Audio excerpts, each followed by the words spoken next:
Good morning students. आशा करते हैं आप सभी लोग स्वस्थ एवं सुरक्षित होंगे। पिछली कक्षा में हम लोगों ने शिक्षा का अर्थ समझा था, शिक्षा की परिभाषाएं पढ़ी थी, शिक्षा के कुछ संप्रत्यय पढ़े थे जिसमें से दार्शनिक संप्रत्यय, सामाजिक संप्रत्यय पढ़े थे। आज हम शिक्षा का राजनैतिक संप्रत्यय पढ़ेंगे और उससे आगे का अध्ययन करेंगे। तो शिक्षा का राजनैतिक संप्रत्यय अगर देखें तो राजनैतिक संप्रत्यय के अंतर्गत वास्तविक शिक्षा वह है जो श्रेष्ठ नागरिकों का निर्माण करती है। यानी अगर हम इसका राजनीतिक रूप में अगर संप्रत्यय देखेंगे तो शिक्षा फिर ये हो जाएगा कि शिक्षा वह है, वास्तविक शिक्षा वह है जो श्रेष्ठ नागरिकों का निर्माण करे। यानी अगर शिक्षा श्रेष्ठ नागरिकों का निर्माण नहीं कर पा रही है तो इसका आशय ये हुआ कि शिक्षा अपने लक्ष्यों को प्राप्त नहीं कर पा रही है।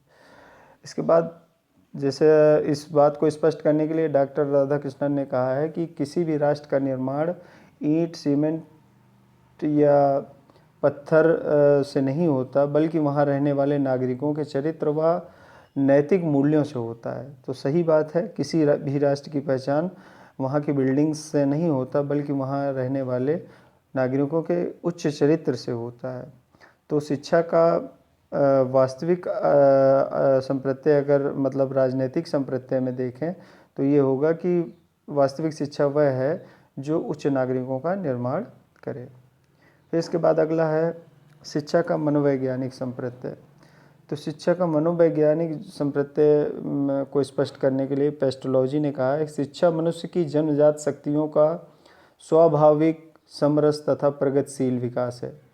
Education is a natural, harmonious and progressive development of man's innate powers. इस बात को समझने के लिए अब आप जैसे कि हम लोगों ने देखा कि अलग अलग संप्रत्यय में शिक्षा का अर्थ बदल रहा है। जैसे हम लोगों ने पहले पढ़ा था साविद्या या विमुक्तय, या मनुष्य की अंतर्निहित शक्तियों का बाह्य प्रकटन करना ही शिक्षा है। ये शिक्षा का दार्शनिक संप्रत्यय था। फिर हमने दूसरा पढ़ा शिक्षा का सामाजिक संप्रत्यय, यानी सच्ची शिक्षा वह है जो व्यक्ति में उन गुणों का विकास करे जिससे कि वह अपने सामाजिक पर्यावरण में सही संतुलन स्थापित कर पाए और उसमें एडजस्टमेंट कर पाए। फिर हम लोगों ने पढ़ा कि शिक्षा का राजनैतिक संप्रत्यय, यानी सच्ची शिक्षा वह है जो श्रेष्ठ नागरिकों का निर्माण करे, यानी किसी भी राष्ट्र के लिए श्रेष्ठ नागरिकों का निर्माण करे। अब इसके बाद जब हम मनोवैज्ञानिक शिक्षा का मनोवैज्ञानिक संप्रत्यय पढ़ते हैं तो उसमें ये आता है कि शिक्षा मनुष्य की जन्मजात शक्तियों का स्वाभाविक, समरस और प्रगतिशील विकास है।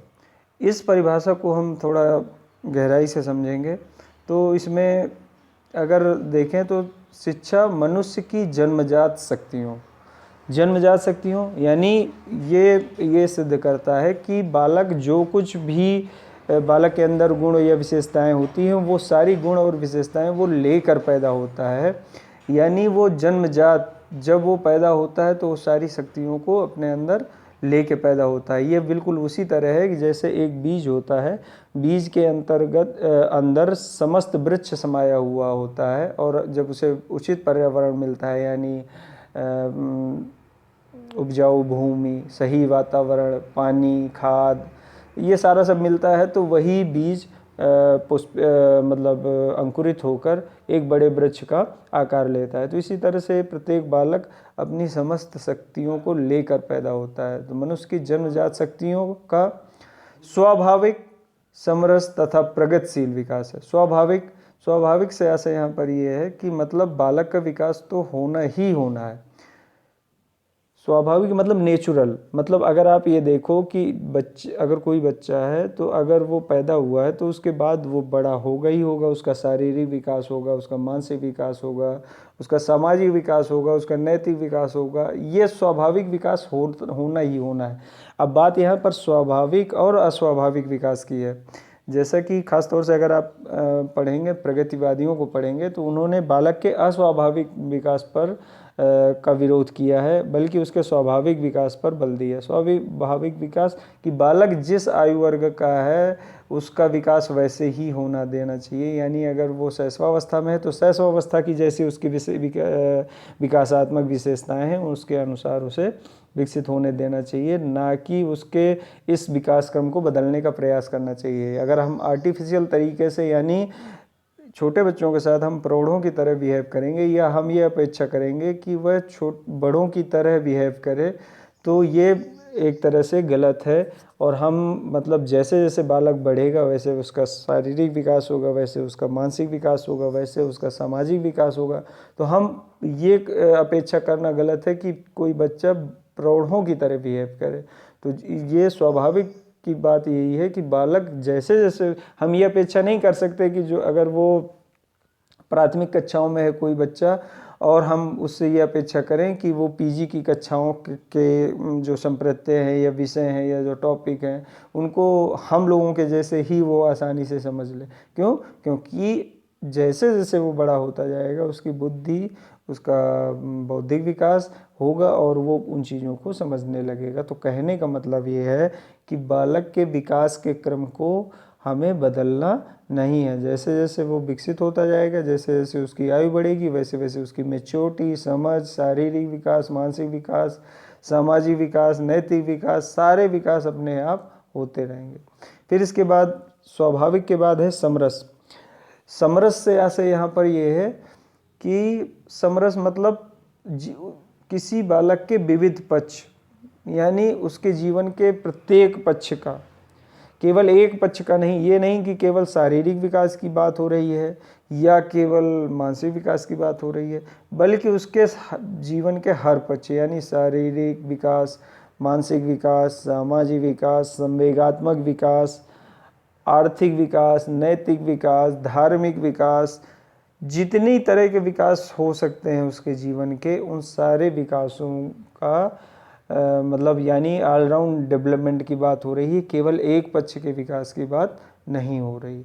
और प्रगतिशील विकास है। प्रगतिशील यानी प्रोग्रेसिव यानी जैसे जैसे वो बढ़ता जाएगा, जैसे जैसे वो उसकी आयु बढ़ेगी, वो जैसे जैसे उसकी समझ बढ़ेगी, वैसे वैसे हर क्षेत्र का उसका संवेगात्मक विकास है या शारीरिक विकास है या मानसिक विकास है, वैसे वैसे वो भी उसी हिसाब से बदलता रहेगा। तो पेस्टोलॉजी के अनुसार शिक्षा मनुष्य की जन्मजात शक्तियों का स्वाभाविक, समरस और प्रगतिशील विकास है।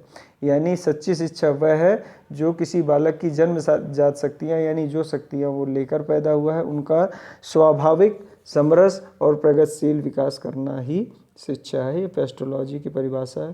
तो अभी तक हम लोगों ने देखा कि शिक्षा के अलग अलग संप्रत्यय में शिक्षा का अर्थ बदल जाता है। लेकिन अगर हम ये देखें तो ये सारी जो परिभाषाएं हैं या जो सारे संप्रत्यय हैं ये एकाकी हैं। ठीक है, मतलब ये केवल एक बालक के किसी एक पक्ष पर बल देते हैं। ठीक है, अगर मतलब दार्शनिक संप्रत्यय देखते हैं तो उसमें दार्शनिक मतलब नज़रिए पर ज़्यादा बल दिया गया है। अगर हम सामाजिक संप्रत्यय देखते हैं तो उसमें बालक के सामाजिक पक्ष पर ज़्यादा बल दिया गया है। अगर हम राजनीतिक देखें तो राजनीतिक पक्ष पर बल दिया गया है। अगर हम मनोवैज्ञानिक देखते हैं तो मनोवैज्ञानिक संप्रत्यय पर पक्ष पर ज़्यादा बल दिया गया है। तो अगर हम ये देखें तो ये सारे संप्रत्यय सही तो हैं, लेकिन ये केवल एक ही पक्ष का प्रतिनिधित्व करते हैं, उसके सारे पक्षों का एक साथ प्रतिनिधित्व नहीं करते। तो अब अगर हम देखें तो शिक्षा का जो वास्तविक संप्रत्यय है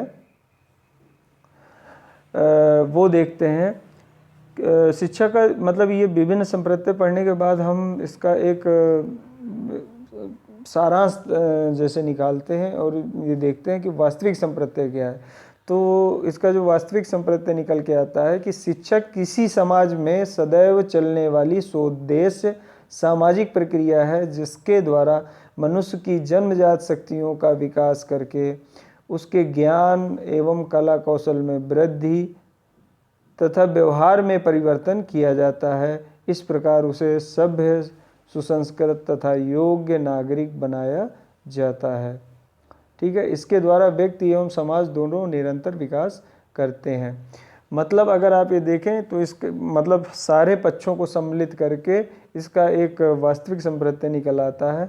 वह यह है कि शिक्षा किसी समाज में सदैव चलने वाली, सबसे पहले बात, शिक्षा किसी समाज में, यानी शिक्षा संचालित कहाँ हो रही है? समाज में, यानी शिक्षा को संचालित होने के लिए समाज आवश्यक है, किसी समाज में ही शिक्षा संचालित होती है। फिर सदैव चलने वाली, सदैव चलने वाली बात वही है कि शिक्षा की जो एक प्रमुख विशेषता है, शिक्षा निरंतर चलने वाली प्रक्रिया है, यानी ये जन्म से लेकर मृत्यु पर्यंत आजीवन चलती है। ऐसा नहीं है कि केवल जितने दिन हम विद्यालय में शिक्षा ग्रहण करते हैं वही शिक्षा है। विद्यालय जाने से पहले और विद्यालय की अवधि समाप्त होने के बाद भी बालक निरंतर सीखता है। तो ये जो इसका अगला निकल के आती है विशेषता, सदैव चलने वाली, यानी ये जन्म से लेकर मृत्यु पर्यंत चलने वाली। फिर क्या है? वह सोद्देश्य सामाजिक प्रक्रिया। सोद्देश्य यानी शिक्षा किसी निश्चित लक्ष्य या उद्देश्य को निर्धारित करके ही दी जाती है, यानी इसको संचालित करने का कुछ ना कुछ उद्देश्य अवश्य होता है। और फिर क्या है? सामाजिक प्रक्रिया। सामाजिक प्रक्रिया इसलिए कहा जाता है शिक्षा को, क्योंकि जैसे समाज में अंतः क्रियाएँ होती हैं वैसे ही शिक्षा में भी अंतः ही क्रियाएँ होती हैं। अंतः क्रियाओं के माध्यम से ही बालक सीखता है, चाहे वो औपचारिक शिक्षा हो चाहे अनौपचारिक शिक्षा हो। औपचारिक शिक्षा में भी विद्यालय में की अगर विद्यालयी शिक्षा की बात करें हम, तो विद्यालयी शिक्षा में भी क्या होती हैं? अंतः क्रियाएँ होती हैं, इंटरैक्शन होते हैं, ठीक है। और इंटरैक्शन के माध्यम से ही बच्चे सीखते हैं या उनका विकास होता है। इसी तरह से अनौपचारिक शिक्षा की भी बात करें तो बच्चा अपने परिवार, अपने पास पड़ोस, अपने समाज के लोगों के साथ अंतः क्रियाएँ करता है, उनसे बातचीत करता है, उनके व्यवहारों को ऑब्जर्व करता है, उनका अनुकरण करता है और इस तरह से वो सीखता है।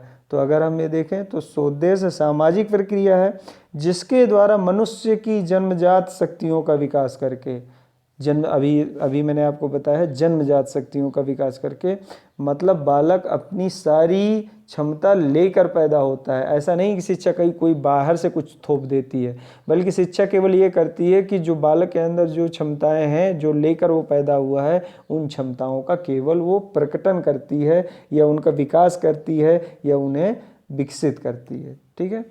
जन्मजात शक्तियों का विकास करके उसके ज्ञान एवं कला कौशल में वृद्धि करके तथा व्यवहार में परिवर्तन किया जाता है, यानी उसमें ज्ञान और कला कौशल की वृद्धि की जाती है शिक्षा द्वारा और व्यवहार में परिमार्जन किया जाता है, ठीक है। यहाँ पर एक बात आप और देखिए कि यहाँ पर परिमार्जन शब्द का इस्तेमाल होता है, कि परिवर्तन नहीं, परिमार्जन शब्द का इस्तेमाल होता है। क्यों?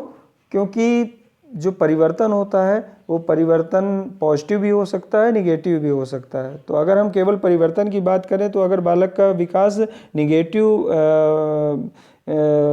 दिशा में भी हो सकता है और पॉजिटिव दिशा में भी हो सकता है।